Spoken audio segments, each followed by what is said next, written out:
Enzo Recto, kalaban ang katiwalian at kasinungalingan, kakampi sa katotohanan at kabutihan. Kung wala silang tinatago, ito na nga yung ito na nga mga kabunyog yung nakakatawa dito sa grupong ito ng mga ni Mans Carpio at saka ni Sara Duterte. Imagine niyo to ha. Oh, ito ngayon din lang yan, ngayon din yan. Sa press con ngayong araw.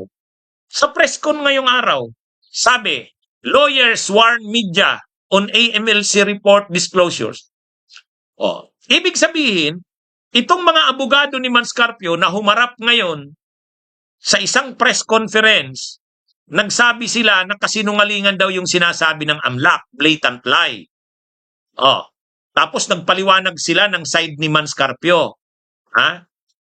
Nag-present sila, may PowerPoint presentation pa. Tapos ngayon magwa-warning ka sa media. Huwag kayong maglalabas ng report tungkol dun sa AMLAC ha. Pwede daw kasuhan ng kampo ni Mans Carpio. Oh, yan ang warning ng mga abogado ni Mans Carpio at ni Sara Duterte. Ay, kung wala kayong kinakatakot, bakit nyo winawarningan ang media? Di ba? Akala ko ba wala kayo? Hindi kayo ang sinungaling, yung AMLAC ang sinungaling. Bakit ninyo sinusupil ninyo yung katotohanan eh? Di ba? Oh, mga kabunyog, mga kababayan, kung totoo kayo na wala kayong kinakatakot, nagsisinungaling ang AMLAC, huwag ninyong warningan ang media. Bakit ninyo wawarningan ang media? Oh, di ba mga kabunyog, mga kababayan? Akala ko ba katotohanan kayo? Akala ko ba mali ang nagsisinungaling ang AMLAC?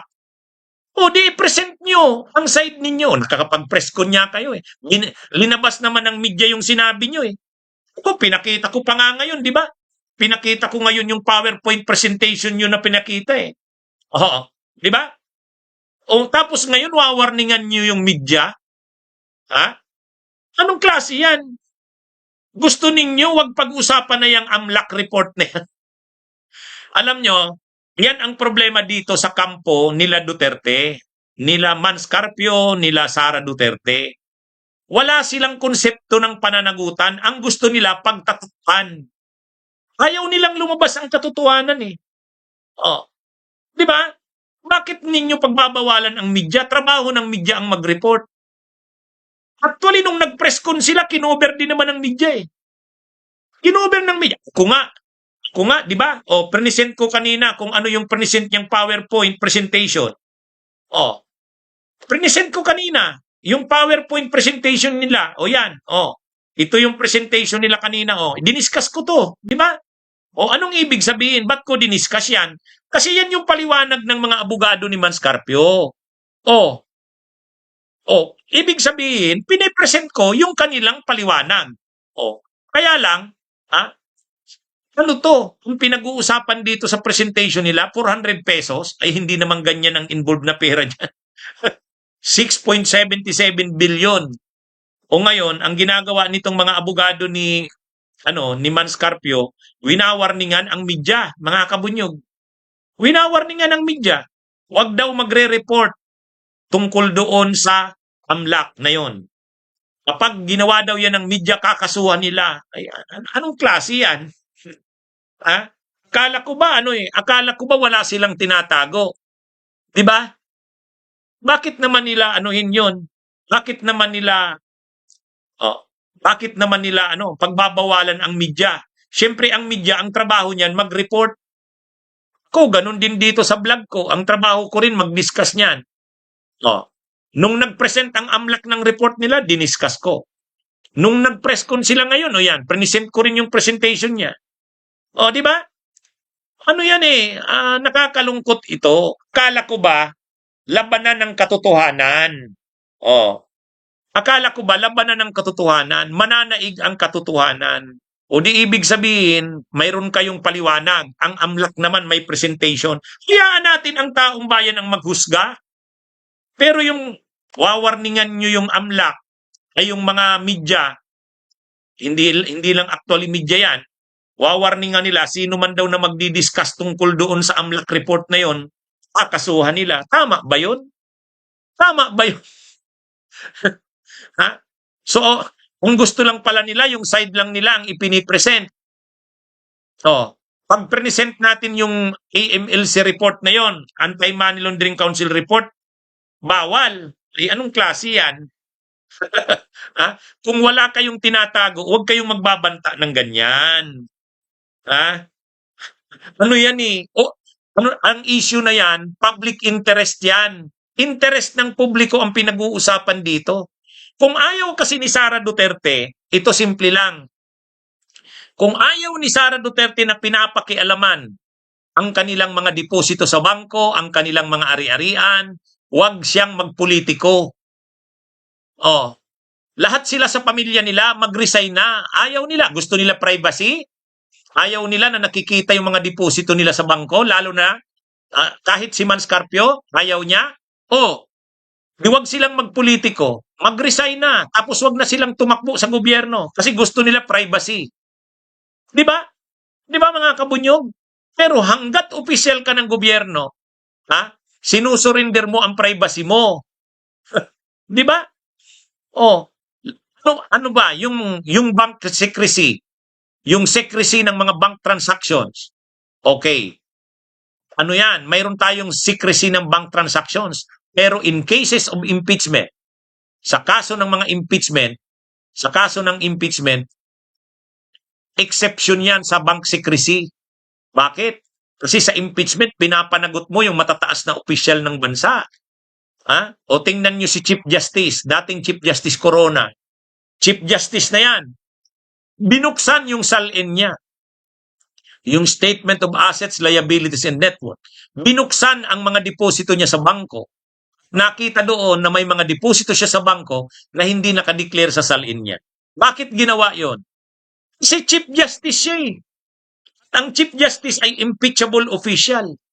Ibig sabihin, pag mayroong nakikitang katiwalian sa'yo, pwedeng buksan ang bank accounts mo. Exception yan sa bank secrecy. O ito ngayon si Sara Duterte, ayaw niyang buksan ang kanyang mga bank transactions. Si Mans Carpio naman, asawa niya, Vice President, sasabihin niya hindi pwedeng buksan yung kanyang accounts. Ay asawa siya ng Vice President eh. Conjugal yung property eh. Di ba? Ngayon, kung ayaw ninyo na pinapakialaman at pinag-uusapan ang inyong mga deposito sa bangko, huwag kayong magpolitiko. Di ba? Ano yan eh? Sa totoo lang. Kung ayaw ninyo, mag-private person kayo. Pero hanggat politiko kayo, kumikita kayo galing sa taong bayan, sinisweldohan kayo ng taong bayan, babantayan talaga ng taong bayan na huwag kayong, syempre, public office is a public trust. Ang linaw-linaw nun. Di ba, mga kabunyog, mga kababayan?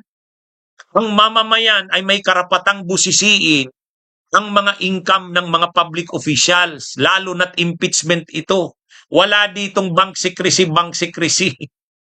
Tapos ngayon, babantaan nila ang media pag nag-discuss tungkol sa Anti-Money Laundering Council report, kakasuhan. Anong klase yan? Kaya ano ito mga kabunyugma, nakakalungkot. Nakalagay sa konstitusyon natin, accountability of public officers, Article 11. Public office is a public trust. Napakalinaw ng konsepto natin na yan.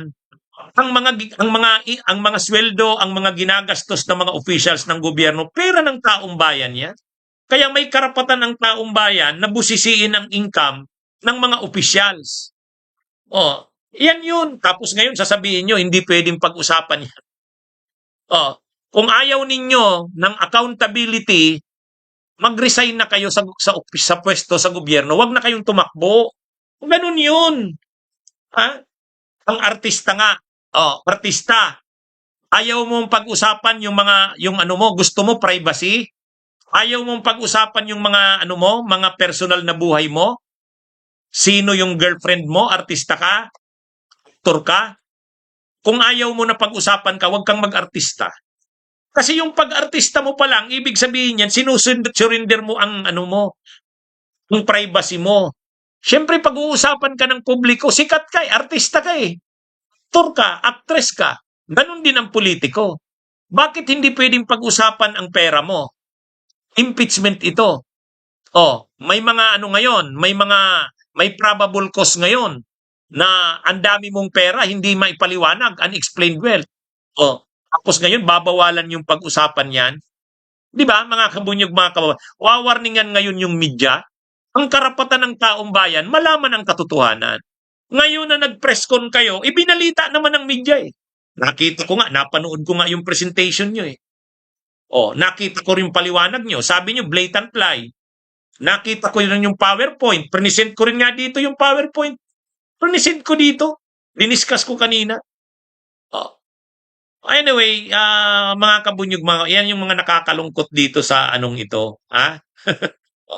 Okay. Magandang araw sa inyong lahat. Mabuhay po tayo. Bunyog, bunyog, halikan na kasama ka. Bunyog, kapag buklod ay may pag-asa. Luzon, Visayas, Mindanao, isa ang pananaw. Sa bagong Pilipinas ang bunyog isisigaw. Bunyog.